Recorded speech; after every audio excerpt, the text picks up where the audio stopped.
العزيز الغفور الذي خلق 7 سماوات طباقا ما ترى في خلق الرحمن من تفاوت فارجع البصر هل ترى من فطور ثم ارجع البصر كرتين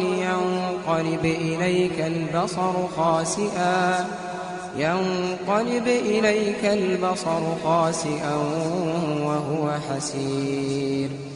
ولقد زينا السماء الدنيا بمصابيح